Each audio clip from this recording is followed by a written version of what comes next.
대체 저 사람이 어디를 다녀왔기에 저토록 눈빛까지 달라졌느냐고요. 죽었다 살아난 사람들이 있습니다. 그들이 하나같이 말합니다. 지옥은 정말로 있다고? 그런데 말입니다. 그 지옥에서 웃은 사람이 있습니다. 그분이 눈을 뜨자마자 가장 먼저 찾아간 곳이 있었습니다. 집도 아니었습니다. 병원도 아니었습니다. 맨발로 흙투성이 무릎으로 산비탈을 기어오르다시피 올라간 그곳은 바로 마을 어귀 낡은 예배당이었습니다. 오늘 들려드릴 이야기가 바로 그 이야기입니다. 야담소년2를 찾아주셔서 감사합니다. 구독과 좋아요는 사랑입니다. 감동과 해악 그리고 권선징악이 있는 이야기 한 판 맛있게 비벼드리겠습니다. 경상북도 산골에 마을 하나가 있었습니다. 전기도 들어올 듯 말 듯 버스는 하루에 2번, 장날이면 소 팔러 온 영감들이 장터를 꽉 채우던 그런 곳이었지요. 그 마을 언덕 위에 예배당이 하나 있었습니다. 판자 몇 장으로 얼기설기 세운 건물이었는데 겨울이면 마루 틈새로 찬바람이 올라와 예배 내내 교인들 발이 시려웠습니다. 그래도 주일마다 마을 사람들이 하나둘 모여들었습니다. 그 예배당에서 무슨 일이 벌어지는지 보고 싶어서였지요. 그 예배당을 이끄는 분이 바로 최 목사님이었습니다. 나이는 70을 바라보고 있었고 키는 작았으며 배는 살짝 둥글었습니다. 흰 와이셔츠에 낡은 빨간 넥타이를 메고 나타나는데 그 넥타이가 단 한 번도 제대로 메어진 적이 없었습니다. 늘 한쪽으로 삐딱하게 기울어져 있었지요. 박 집사님이 한 번은 조심스럽게 여쭤봤습니다. 목사님, 넥타이가 또 삐딱합니다. 최 목사님이 빙그레 웃으며 대답하셨습니다. 집사님, 사람도 한쪽으로 기울어져야 매력이 있는 겁니다. 박 집사님은 그 뒤로 다시는 넥타이 얘기를 꺼내지 않았습니다. 목사님의 설교는 동네에서 소문이 자자했습니다. 어느 주일 설교 도중 갑자기 이런 말씀을 하셨습니다. 여러분, 하나님은 우리가 완벽하길 바라시는 게 아닙니다. 그냥 솔직하길 바라시는 겁니다. 거짓말은 천국 문 앞에서 다 들키거든요. 교인들이 웃으면서도 왠지 등골이 서늘했다고 합니다. 그런데 그 다음 주일에 조용히 앉아있던 김 집사가 갑자기 손을 들었습니다. 목사님, 그럼 천국 문 앞에 고해성사 창구 같은 게 있습니까? 최 목사님이 잠시 생각하시더니 말씀하셨습니다. 글쎄요. 있다 해도 성심당 빵집에 줄 선 것보다 더 길지 않겠습니까? 그날 예배당이 한바탕 뒤집혔습니다. 목사님의 하루는 늘 새벽 기도로 시작됐습니다. 예배당에 전기가 들어오지 않던 시절이라 손전등 하나 들고 기도하셨는데 건전지가 다 다르면 그냥 어둠 속에서 계속 기도하셨습니다. 박 집사님이 왜 그러시냐고 여쭤봤더니 하나님은 어두운 데서도 다 들으십니다. 집사님, 건전지는 아끼셔야지요. 박 집사님은 그 말에 할 말을 잃었습니다. 그런 목사님이 어느 가을 새벽 예배당 마루에서 갑자기 쓰러지셨습니다. 새벽 기도를 마치시고 막 일어서려던 순간이었습니다. 마루에 털썩 쓰러지는 소리를 들은 박 집사님이 달려왔을 때 목사님은 이미 숨을 쉬지 않고 계셨습니다. 그런데 이상한 일이 벌어졌습니다. 분명 숨이 끊긴 목사님이 예수님처럼 사흘째 되는 날 새벽에 갑자기 눈을 번쩍 뜬 것입니다. 그리고 눈을 뜨자마자 가장 먼저 한 말이 이것이었습니다. 거기도 입장료는 없더군요. 박 집사님이 목사님을 발견한 것은 새벽 기도가 끝난 직후였습니다. 예배당 마루에 그대로 쓰러져 계셨는데 몸은 이미 차갑게 식어 있었습니다. 마을 사람들이 몰려왔고 곡소리가 터졌습니다. 박 집사님은 밤새 그 곁을 떠나지 못한 채 눈물도 다 마른 얼굴로 앉아 계셨습니다. 그런데 사흘째 되는 날 새벽 목사님이 갑자기 눈을 번쩍 뜨셨습니다. 벌떡 일어나시더니 방 안을 두리번거리다가 이내 아쉬운 표정을 지으셨습니다. 아이고, 다시 왔네요. 아, 박 집사님이 눈을 크게 떴습니다. 목사님? 거기가 훨씬 좋았는데 말입니다. 아, 박 집사님은 그 자리에서 그만 주저앉고 말았습니다. 바로 그때였습니다. 검은 옷을 입은 키 큰 존재가 목사님 앞에 호련히 나타났습니다. 창백한 얼굴에 등 뒤로 커다란 날개를 접은 채 목사님을 내려다보고 있었습니다. 죽음의 천사였습니다. 천사가 낮고 엄숙한 목소리로 말했습니다. 최 목사, 아직 당신이 갈 때가 아닙니다. 이승으로 돌아가셔야 합니다. 목사님의 눈이 반짝였습니다. 아, 천사 양반. 잘 오셨습니다. 저 다시 데려다 주러 오신 겁니까? 하하, 천사가 미간을 좁혔습니다. 데려다 주러 온 게 아니라 돌려보내러 왔습니다. 목사님이 손을 저으셨습니다. 아이고, 그러지 마시고요. 제가 거기 가면 얼마나 도움이 되겠습니까? 찬송가도 가르쳐 드리고, 말씀도 나누고, 월급도 안 받겠습니다. 하, 천사의 눈이 미세하게 흔들렸습니다. 천사가 다시 위엄을 세우며 말했습니다. 최 목사, 이승에 아직 할 일이 남아 있습니다. 지금 당장 돌아가셔야 합니다.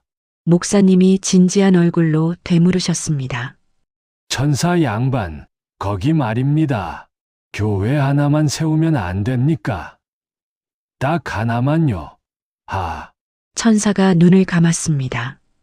그리고 아주 길고 깊은 한숨을 내쉬었습니다. 그것이 천사 생의 첫 번째 한숨이었습니다. 박 집사님이 구석에서 손으로 입을 틀어막았습니다. 울다가 웃음이 터지는 건 그날이 처음이었습니다. 그런데 천사 양반, 거기까지 걸어서 얼마나 걸립니까? 제가 신발을 못 신고 나왔거든요. 하, 천사가 눈을 감았습니다. 그냥 데려다 드리겠습니다. 목사님이 손을 번쩍 드셨습니다. 아, 그럼 박 집사님도 한번 구경시켜 드리면 안 됩니까? 평생 궁금해 하시던 분인데.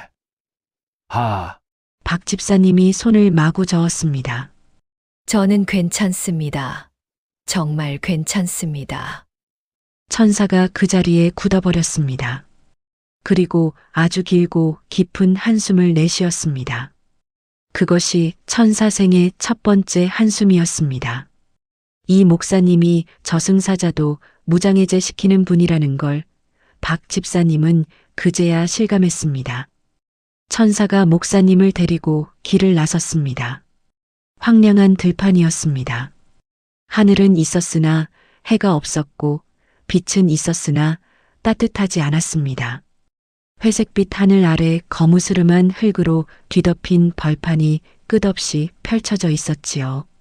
수많은 사람들이 무거운 발걸음으로 같은 방향을 향해 걷고 있었습니다. 아무도 서로 말을 하지 않았습니다. 울기조차 지쳐버린 얼굴들이었습니다. 목사님이 두리번거리다가 천사에게 물으셨습니다. 천사 양반, 여기서 천국까지는 얼마나 걸립니까? 천사가 무표정하게 대답했습니다. 지금 천국으로 가는 게 아닙니다. 목사님이 발걸음을 멈추셨습니다. 그럼 어딥니까? 심판대입니다. 목사님이 고개를 끄덕이셨습니다. 아, 심판대요. 거기 통과하면 천국입니까? 아, 천사가 대답하지 않았습니다. 그냥 걸었습니다. 심판대 앞에 이르렀습니다. 묵직하고 깊은 목소리가 공간을 가득 채웠습니다. 심판자였습니다. 사람들이 하나하나 심판대 앞에 섰다가 각자의 길로 흩어졌습니다. 어떤 이는 고개를 떨구었고 어떤 이는 무릎을 꿇었습니다. 아무도 그 앞에서 고개를 들지 못했습니다. 목사님 차례가 됐습니다. 심판자가 생명책을 펼쳤습니다. 한참을 훑어보다가 말했습니다. 최 목사. 예, 여기 있습니다. 아, 심판자가 잠시 멈췄습니다. 심판대 앞에서 하하라고 웃은 사람은 처음이었습니다. 살면서 지은 죄가 적지 않다. 목사님이 고개를 끄덕이셨습니다. 맞습니다. 그런데 회개도 적지 않게 했습니다. 아, 심판자가 다시 생명책을 들여다봤습니다. 틀린 말이 아니었습니다. 그런데 아직 이승에서 할 일이 남아있는 자인데 왜 왔느냐? 목사님의 눈이 커졌습니다. 그게 무슨 말씀입니까? 저 천국에 가는 줄만 알고 따라왔는데 기왕 온 김에 가면 안 됩니까? 심판자가 말했습니다. 돌아가라. 목사님이 두 손을 모았습니다. 조금만 더 있다 가면 안 됩니까? 오기도 힘든 곳인데 구경이라도 좀 하고 가면 안 될까요? 하, 그 공간에 긴 침묵이 흘렀습니다. 바람도 없었고 소리도 없었습니다. 그러다가 심판자가 낮고 조용하게 말했습니다. 요망한 목사 같으니 빨리 돌아가라. 천사가 옆에서 목사님 팔을 잡아 끌었습니다. 그 손에 힘이 잔뜩 들어가 있었습니다. 목사님이 끌려가면서도 뒤를 돌아보며 말씀하셨습니다. 다음엔 꼭 천국으로 오겠습니다. 하, 그 순간 심판자의 입꼬리가 아주 미세하게 올라갔습니다. 아무도 보지 못했지만 천사만은 똑똑히 보았습니다. 목사님이 다시 이승으로 돌아오는 길은 어둠이었습니다. 아무것도 보이지 않았고 아무것도 들리지 않았습니다. 그러다가 어느 순간 가슴 안쪽에서 무언가 따뜻한 것이 올라왔습니다. 천국을 봤습니다. 잠깐이었지만 분명히 봤습니다. 그리고 그 따뜻함이 식기 전에 목사님은 눈을 떴습니다. 예배당 마루였습니다. 목사님이 눈을 뜬 것은 새벽 예배당 마루였습니다. 박 집사님이 옆에서 올쏘올쏘하며 꾸벅꾸벅 졸다가 인기척에 화들짝 놀랐습니다. 목사님. 목사님이 빙그레 웃으셨습니다. 집사님, 목 아프게 그러지 마십시오. 하, 박 집사님이 두 손으로 목사님 손을 덥석 잡았습니다. 차갑던 손이 따뜻해져 있었습니다. 박 집사님이 한참을 그냥 울었습니다. 목사님은 그 손을 꼭 쥔 채 아무 말도 하지 않으셨습니다. 그것으로 충분했습니다. 소문은 순식간에 마을에 퍼졌습니다. 죽었던 목사님이 살아 돌아왔다고요. 교인들이 하나둘 예배당으로 몰려들었습니다. 어떤 이는 울었고 어떤 이는 손을 잡고 놓지 않았습니다. 어떤 이는 그냥 목사님 얼굴을 멍하니 바라보기만 했습니다. 목사님은 그 손들을 하나하나 꼭 쥐어주셨습니다. 말은 많이 하지 않으셨습니다. 그냥 웃으셨습니다. 그런데 그 웃음이 전과 달랐습니다. 예전에도 늘 웃으시던 분이었는데 그 웃음 안에 무언가가 더 생긴 것 같았습니다. 뭐라고 딱 잘라 말할 수는 없었지만 보는 사람마다 느꼈습니다. 깊어졌다고 해야 할까요? 무거워졌다고 해야 할까요? 그냥 달라진 것만은 분명했습니다. 며칠 뒤 주일 예배였습니다. 목사님이 강단에 서셨습니다. 교인들이 숨을 죽이고 기다렸습니다. 거기서 무엇을 보고 오셨는지, 무엇을 겪으셨는지 다들 궁금해서였습니다. 목사님이 한참 동안 교인들을 바라보셨습니다. 그러다가 입을 여셨습니다. 여러분, 저 거기 갔다 왔습니다. 예배당이 쥐 죽은 듯 조용해졌습니다. 그런데 말입니다. 목사님이 잠시 멈추셨습니다. 거기서 제일 무서웠던 게 뭔지 아십니까? 아무도 대답하지 않았습니다. 지옥이 아니었습니다. 제가 살면서 함부로 대했던 사람들 얼굴이었습니다. 예배당 안이 조용했습니다. 목사님이 고개를 숙이셨습니다. 저도 마찬가지였습니다. 부끄러웠습니다. 박 집사님이 눈물을 훔쳤습니다. 다른 교인들도 마찬가지였습니다. 앞줄에 앉은 할머니 한 분은 손수건을 꺼내 눈을 꾹 누르셨습니다. 아무도 말이 없었습니다. 목사님이 고개를 드시더니 다시 빙그레 웃으셨습니다. 그래도 좋은 소식이 있습니다. 천국은 정말 있더군요. 아, 예배당이 웃음과 눈물로 한꺼번에 뒤집혔습니다. 그날 예배는 평소보다 2시간이나 길어졌습니다. 아무도 일어나지 않았습니다. 목사님도 내려오지 않으셨습니다. 그냥 거기 서서 교인들 얼굴을 하나하나 바라보셨습니다. 마치 거기 다녀온 뒤로 사람 얼굴 하나하나가 더 소중하게 보이시는 것 같았습니다. 목사님이 달라지셨다는 것을 마을 사람들이 알아채는 데는 오래 걸리지 않았습니다. 거기 다녀오신 뒤로 뭔가 달라지셨습니다. 새벽 기도가 끝나면 예배당 마루를 직접 닦으셨습니다. 박 집사님이 하려 하면 손을 저으셨습니다. 괜찮습니다. 제가 합니다. 하, 박 집사님이 어리둥절해서 여쭤봤습니다. 목사님, 왜 갑자기 그러십니까? 목사님이 마루를 닦으면서 말씀하셨습니다. 거기서 이것저것 많이 봤습니다. 살아서 마루 닦는 게 얼마나 좋은 건지 알겠더군요. 하, 박 집사님은 그 말을 듣고 한동안 아무 말도 못했습니다. 목사님은 그 뒤로 마을을 돌아다니기 시작하셨습니다. 예전에 섭섭하게 했던 교인들을 하나씩 찾아가셨습니다.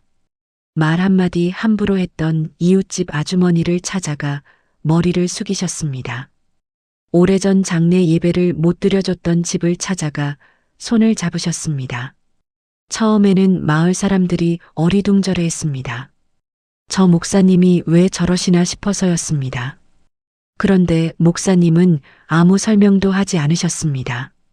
그냥 찾아가고 머리를 숙이고 손을 잡으셨습니다. 그것이 전부였습니다. 어느 날 박 집사님이 따라 나서다가 여쭤봤습니다. 목사님, 거기서 뭘 보셨길래 이러십니까? 목사님이 걸음을 멈추셨습니다. 거기 가면 거울이 있습니다. 집사님, 거울이요? 내가 살면서 한 짓들이 다 보이는 거울입니다. 박 집사님이 조용해졌습니다. 목사님이 다시 걸음을 떼시며 말씀하셨습니다. 저는 거기서 제 얼굴을 봤습니다. 별로 보기 좋지 않았습니다. 하, 그 하하가 이번엔 웃기지 않았습니다. 박 집사님은 그냥 조용히 목사님 옆을 걸었습니다. 두 사람은 한동안 말없이 걸었습니다. 바람이 지나갔고 길가 억새가 흔들렸습니다. 박 집사님이 한참 뒤에 조용히 말했습니다. 목사님, 저도 그 거울 앞에 서면 어떻게 될까요? 목사님이 잠시 생각하시다가 말씀하셨습니다. 글쎄요. 그러니까 지금 잘 사셔야지요. 하, 박 집사님이 피식 웃었습니다. 울다가 웃음이 나오는 건 그날이 2번째였습니다. 그 중에서 목사님이 가장 오래 망설이다 찾아간 곳이 있었습니다.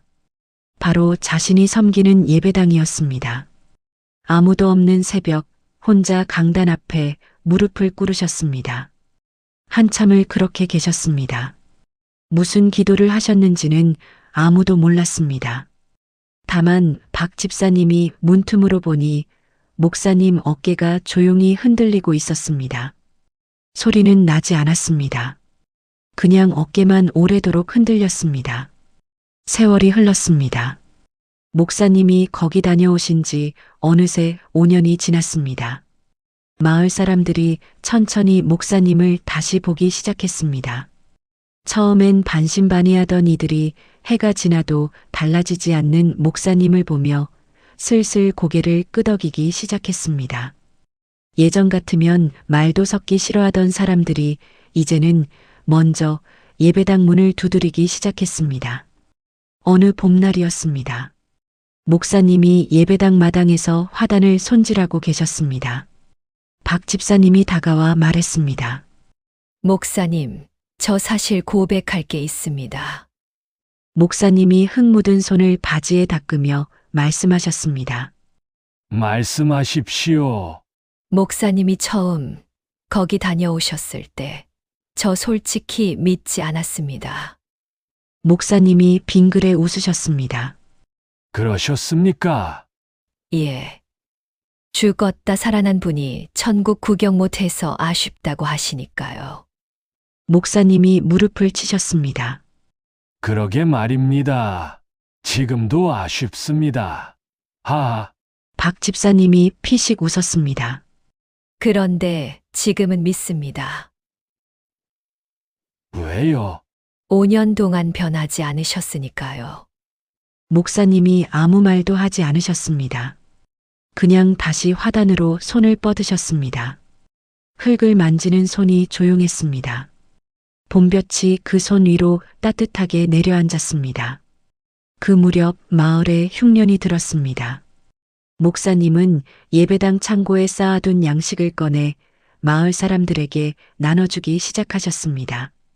처음에는 교인들이 말렸습니다. 목사님, 우리 것도 부족한데 어떻게 합니까? 목사님이 쌀자루를 들고 나오시며 말씀하셨습니다. 거기 갔다 오니까 알겠더군요. 죽을 때 이거 들고 가는 거 아닙니다. 하, 아무도 더 말리지 못했습니다. 그날 이후 교인들도 하나둘 자기 집 곳간을 열기 시작했습니다. 목사님이 시킨 것도 아니었습니다. 그냥 저절로 그리 됐습니다. 겨울이 다 지나도록 나눠주고 봄이 와서야 창고가 비었습니다. 박 집사님이 걱정스럽게 물었습니다. 목사님, 이제 우리는 어떻게 합니까? 목사님이 텅 빈 창고를 바라보며 말씀하셨습니다. 창고가 비면 채우면 되지 않겠습니까? 거기 갔다 왔더니 이런 건 하나도 안 무섭더군요. 하, 박 집사님이 한참을 목사님을 바라봤습니다. 그리고 조용히 말했습니다. 목사님, 많이 달라지셨습니다. 목사님이 쑥스러운 듯 눈을 돌리셨습니다. 아직 멀었습니다. 박 집사님이 조용히 웃었습니다. 두렵지 않은 웃음이었습니다. 눈치 보지 않는 웃음이었습니다. 그 웃음이 목사님은 참 보기 좋으셨습니다. 예전에는 한 번도 본 적 없는 웃음이었으니까요.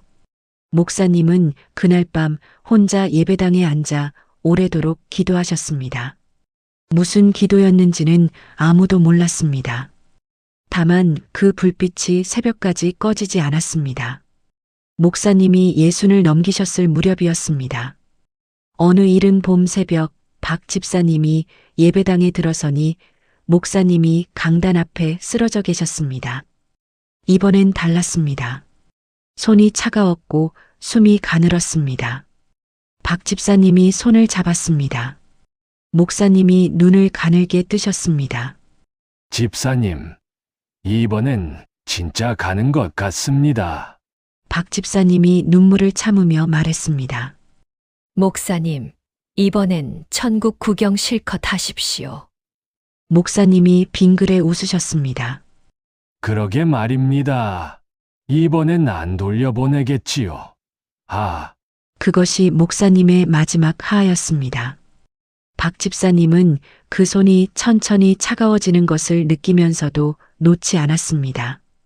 한참을 그렇게 앉아 있었습니다. 창밖으로 봄새벽 빛이 조금씩 들어오기 시작했습니다. 목사님이 세상을 떠나셨다는 소식이 마을에 퍼졌습니다.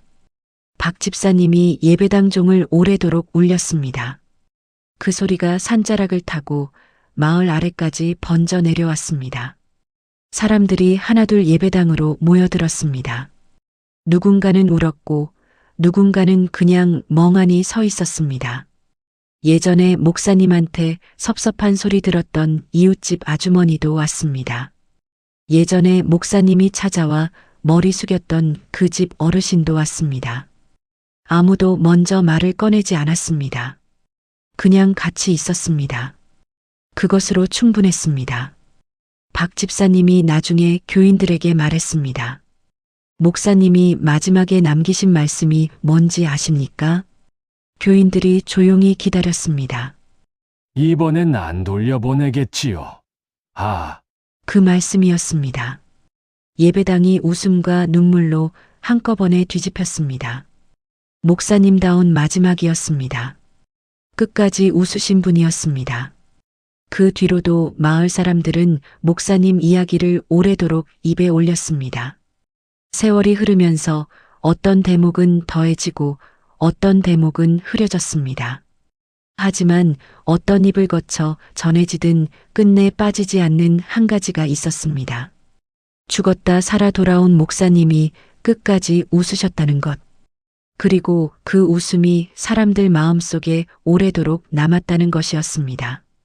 마을 어른들은 자식들에게 그 이야기를 들려주며 이렇게 덧붙이곤 했습니다. 저 목사님은 죽어서도 천국 못 가서 아쉬워하셨다고. 그런데 그렇게 사셨으니 천국 가셨겠지 하고요. 사람들이 기억한 것은 기적이 아니었습니다. 목사님이 정말 저승을 다녀왔는가 하는 것도 아니었습니다. 사람들이 끝내 기억한 것은 단 하나였습니다. 돌아온 뒤 그분이 어떻게 사셨는가. 그것이 이 이야기의 처음이자 마지막이었습니다. 죽어야 비로소 알게 되는 것이 있는데 목사님은 운 좋게도 살아서 그것을 알게 되셨다고. 그리고 더 큰 복은 알게 된 그날부터 곧장 달라지기 시작하셨다는 데 있었다고 했습니다. 오늘 이 이야기가 여러분의 지친 하루의 작은 웃음과 위로가 되셨으면 합니다. 마음이 무거운 날, 이 이야기를 떠올려 보세요. 지옥에서도 웃을 수 있다면 우리의 오늘 하루쯤은 충분히 웃을 수 있지 않겠습니까? 그리고 혹시 오늘 하루 누군가에게 미안한 마음이 드신다면 목사님처럼 찾아가 보십시오. 한 번의 고마워로, 한 번의 미안해로, 한 번의 무릎으로 그 작은 한 번들이 쌓여 다른 하루가 되고 그 다른 하루들이 쌓여 마침내 다른 사람이 됩니다. 구독과 좋아요는 사랑입니다. 댓글은 점 하나만 찍어주셔도 응원으로 알겠습니다. 감사합니다.